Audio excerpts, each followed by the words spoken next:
A Study in Scarlet by Sir Arthur Conan Doyle. Part 1, Chapter 2. The Science of Deduction. We met next day as he had arranged, and inspected the rooms at No. 221B, Baker Street, of which he had spoken at our meeting.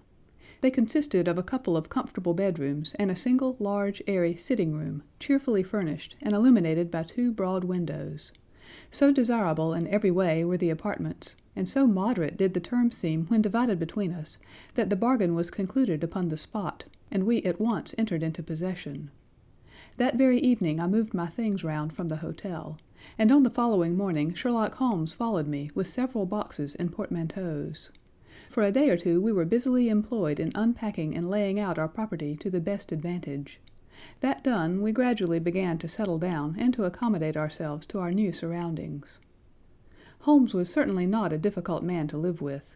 He was quiet in his ways, and his habits were regular. It was rare for him to be up after 10 at night, and he had invariably breakfasted and gone out before I rose in the morning.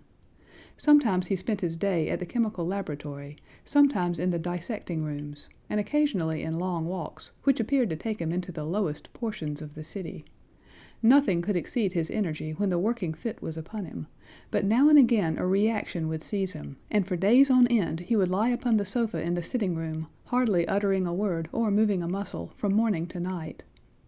On these occasions I have noticed such a dreamy, vacant expression in his eyes that I might have suspected him of being addicted to the use of some narcotic, had not the temperance and cleanliness of his whole life forbidden such a notion.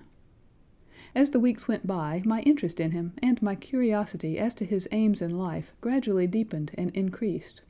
His very person and appearance were such as to strike the attention of the most casual observer. In height he was rather over 6 feet, and so excessively lean that he seemed to be considerably taller. His eyes were sharp and piercing, save during those intervals of torpor to which I have alluded, and his thin hawk-like nose gave his whole expression an air of alertness and decision. His chin, too, had the prominence and squareness which mark the man of determination. His hands were invariably blotted with ink and stained with chemicals, yet he was possessed of extraordinary delicacy of touch, as I frequently had occasion to observe when I watched him manipulating his fragile philosophical instruments. The reader may set me down as a hopeless busybody, when I confess how much this man stimulated my curiosity, and how often I endeavored to break through the reticence which he showed on all that concerned himself. Before pronouncing judgment, however, be it remembered how objectless was my life, and how little there was to engage my attention. My health forbade me from venturing out unless the weather was exceptionally genial, and I had no friends who would call upon me and break the monotony of my daily existence. Under these circumstances, I eagerly hailed the little mystery which hung about my companion, and spent much of my time in endeavoring to unravel it. He was not studying medicine. He had himself, in reply to a question, confirmed Stamford's opinion upon that point. Neither did he appear to have pursued any course of reading which might fit him for a degree in science, or any other recognized portal which would give him an entrance into the learned world. Yet his zeal for certain studies was remarkable, and within eccentric limits his knowledge was so extraordinarily ample and minute that his observations have fairly astounded me. Surely no man would work so hard or attain such precise information unless he had some definite end in view. Desultory readers are seldom remarkable for the exactness of their learning. No man burdens his mind with small matters unless he has some very good reason for doing so. His ignorance was as remarkable as his knowledge. Of contemporary literature, philosophy, and politics he appeared to know next to nothing. Upon my quoting Thomas Carlyle, he inquired in the naivest way who he might be and what he had done. My surprise reached a climax, however, when I found incidentally that he was ignorant of the Copernican theory and of the composition of the solar system. That any civilized human being in this 19th century should not be aware that the earth traveled round the sun appeared to me to be such an extraordinary fact that I could hardly realize it. "You appear to be astonished," he said, smiling at my expression of surprise. "Now that I do know it, I shall do my best to forget it." "To forget it?" "You see," he explained, "I consider that a man's brain originally is like a little empty attic, and you have to stock it with such furniture as you choose. A fool takes in all the lumber of every sort that he comes across, so that the knowledge which might be useful to him gets crowded out, or at best is jumbled up with a lot of other things, so that he has a difficulty in laying his hands upon it. Now, the skillful workman is very careful indeed as to what he takes into his brain attic. He will have nothing but the tools which may help him in doing his work, but of these he has a large assortment, and all in the most perfect order. It is a mistake to think that that little room has elastic walls and can distend to any extent. Depend upon it, there comes a time when for every addition of knowledge you forget something that you knew before. It is of the highest importance, therefore, not to have useless facts elbowing out the useful ones. "But the solar system," I protested. "What the deuce is it to me?" he interrupted impatiently. "You say that we go round the sun. If we went round the moon, it would not make a pennyworth of difference to me or to my work." I was on the point of asking him what that work might be, but something in his manner showed me that the question would be an unwelcome one. I pondered over our short conversation, however, and endeavored to draw my deductions from it. He said that he would acquire no knowledge which did not bear upon his object. Therefore, all the knowledge which he possessed was such as would be useful to him. I enumerated in my own mind all the various points upon which he had shown me that he was exceptionally well informed. I even took a pencil and jotted them down. I could not help smiling at the document when I had completed it. It ran in this way: Sherlock Holmes, his limits. 1. Knowledge of literature, nil. 2. Knowledge of philosophy, nil. 3. Knowledge of astronomy, nil. 4. Knowledge of politics, feeble. 5. Knowledge of botany, variable, well up in belladonna, opium, and poisons generally, knows nothing of practical gardening. 6. Knowledge of geology, practical but limited, tells at a glance different soils from each other. After walks has shown me splashes upon his trousers and told me by their color and consistence in what part of London he had received them. 7. Knowledge of chemistry, profound. 8. Knowledge of anatomy, accurate but unsystematic. 9. Knowledge of sensational literature, immense. He appears to know every detail of every horror perpetrated in the century. 10. Plays the violin well. 11. Is an expert single-stick player, boxer, and swordsman. 12. Has a good practical knowledge of British law. When I had got so far in my list, I threw it into the fire in despair. If I can only find what the fellow is driving at by reconciling all these accomplishments and discovering a calling which needs them all, I said to myself, I may as well give up the attempt at once. I see that I have alluded above to his powers upon the violin. These were very remarkable, but as eccentric as all his other accomplishments. That he could play pieces, and difficult pieces, I knew well, because at my request he has played me some of Mendelssohn's Lieder and other favorites. When left to himself, however, he would seldom produce any music or attempt any recognized air. Leaning back in his armchair of an evening, he would close his eyes and scrape carelessly at the fiddle which was thrown across his knee. Sometimes the chords were sonorous and melancholy. Occasionally they were fantastic and cheerful. Clearly they reflected the thoughts which possessed him, but whether the music aided those thoughts, or whether the playing was simply the result of a whim or fancy, was more than I could determine.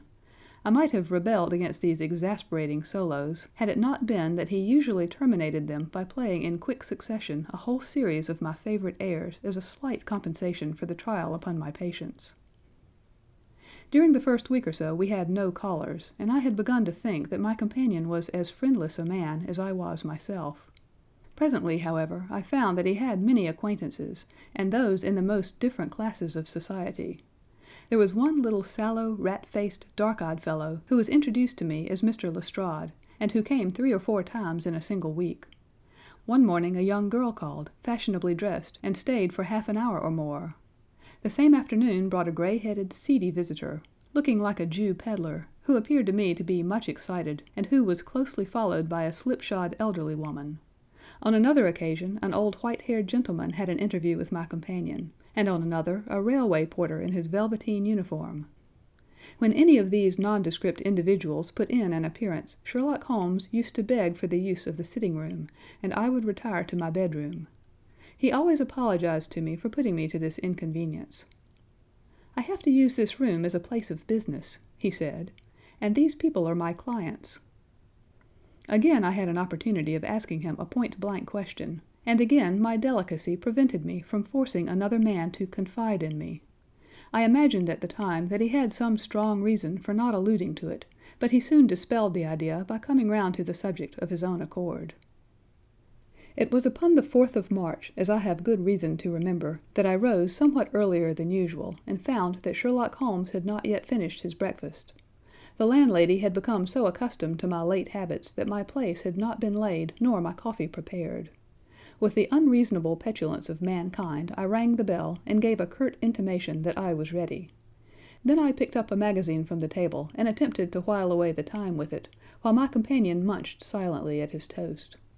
One of the articles had a pencil mark at the heading, and I naturally began to run my eye through it. Its somewhat ambitious title was The Book of Life, and it attempted to show how much an observant man might learn by an accurate and systematic examination of all that came in his way. It struck me as being a remarkable mixture of shrewdness and of absurdity. The reasoning was close and intense, but the deductions appeared to me to be far-fetched and exaggerated. The writer claimed by a momentary expression, a twitch of muscle, or a glance of an eye, to fathom a man's inmost thoughts. Deceit, according to him, was an impossibility in the case of one trained to observation and analysis. His conclusions were as infallible as so many propositions of Euclid. So startling would his results appear to the uninitiated that until they learned the processes by which he had arrived at them, they might well consider him as a necromancer. "From a drop of water," said the writer, "a logician could infer the possibility of an Atlantic or a Niagara without having seen or heard of one or the other. So all life is a great chain, the nature of which is known whenever we are shown a single link of it. Like all other arts, the science of deduction and analysis is one which can only be acquired by long and patient study, nor is life long enough to allow any mortal to attain the highest possible perfection in it. Before turning to those moral and mental aspects of the matter which present the greatest difficulties, let the inquirer begin by mastering more elementary problems. Let him, on meeting a fellow mortal, learn at a glance to distinguish the history of the man, and the trade or profession to which he belongs. Puerile as such an exercise may seem, it sharpens the faculties of observation, and teaches one where to look and what to look for. By a man's fingernails, by his coat sleeve, by his boots, by his trouser knees, by the callosities of his forefinger and thumb, by his expression, by his shirt cuffs, by each of these things a man's calling is plainly revealed. That all united should fail to enlighten the competent inquirer in any case is almost inconceivable." "What ineffable twaddle!" I cried, slapping the magazine down on the table. "I never read such rubbish in my life." "What is it?" asked Sherlock Holmes. "Why, this article," I said, pointing at it with my egg spoon as I sat down to my breakfast. "I see that you have read it since you have marked it. I don't deny that it is smartly written. It irritates me, though. It is evidently the theory of some armchair lounger who evolves all these neat little paradoxes in the seclusion of his own study. It is not practical. I should like to see him clapped down in a third-class carriage on the Underground and asked to give the trades of all his fellow-travelers. I would lay 1,000 to 1 against him." "You would lose your money," Holmes remarked calmly. "As for the article, I wrote it myself." "You?" "Yes, I have a turn both for observation and for deduction. The theories which I have expressed there, and which appear to you to be so chimerical, are really extremely practical, so practical that I depend upon them for my bread and cheese." "And how?" I asked involuntarily. "Well, I have a trade of my own. I suppose I am the only one in the world. I'm a consulting detective, if you can understand what that is. Here in London we have lots of government detectives and lots of private ones. When these fellows are at fault, they come to me, and I manage to put them on the right scent. They lay all the evidence before me, and I am generally able, by the help of my knowledge of the history of crime, to set them straight. There is a strong family resemblance about misdeeds, and if you have all the details of 1,000 at your finger ends, it is odd if you can't unravel the 1,001st. Lestrade is a well-known detective. He got himself into a fog recently over a forgery case, and that was what brought him here." "And these other people?" "They are mostly sent on by private inquiry agencies. They are all people who are in trouble about something and want a little enlightening. I listen to their story, they listen to my comments, and then I pocket my fee." "But do you mean to say," I said, "that without leaving your room you can unravel some knot which other men can make nothing of, although they have seen every detail for themselves?" "Quite so. I have a kind of intuition that way. Now and again a case turns up which is a little more complex. Then I have to bustle about and see things with my own eyes. You see, I have a lot of special knowledge which I apply to the problem, and which facilitates matters wonderfully. Those rules of deduction laid down in that article which aroused your scorn are invaluable to me in practical work. Observation, with me, is second nature. You appeared to be surprised when I told you, on our first meeting, that you had come from Afghanistan." "You were told, no doubt." "Nothing of the sort. I knew you came from Afghanistan. From long habit the train of thoughts ran so swiftly through my mind that I arrived at the conclusion without being conscious of intermediate steps. There were such steps, however. The train of reasoning ran: here is a gentleman of a medical type, but with the air of a military man. Clearly an army doctor, then. He has just come from the tropics, for his face is dark, and that is not the natural tint of his skin, for his wrists are fair. He has undergone hardship and sickness, as his haggard face says clearly. His left arm has been injured. He holds it in a stiff and unnatural manner. Where in the tropics could an English army doctor have seen much hardship and got his arm wounded? Clearly in Afghanistan. The whole train of thought did not occupy a second. I then remarked that you came from Afghanistan, and you were astonished." "It is simple enough as you explain it," I said, smiling. "You remind me of Edgar Allan Poe's Dupin. I had no idea that such individuals did exist outside of stories." Sherlock Holmes rose and lit his pipe. "No doubt you think that you are complimenting me in comparing me to Dupin," he observed. "Now, in my opinion, Dupin was a very inferior fellow. That trick of his of breaking in on his friend's thoughts with an apropos remark after a quarter of an hour's silence is really very showy and superficial. He had some analytical genius, no doubt, but he was by no means such a phenomenon as Poe appeared to imagine." "Have you read Gaboriau's works?" I asked. "Does Lecoq come up to your idea of a detective?" Sherlock Holmes sniffed sardonically. "Lecoq was a miserable bungler," he said in an angry voice. "He had only one thing to recommend him, and that was his energy. That book made me positively ill. The question was how to identify an unknown prisoner. I could have done it in 24 hours. Lecoq took 6 months or so. It might be made a textbook for detectives to teach them what to avoid." I felt rather indignant at having two characters whom I had admired treated in this cavalier style.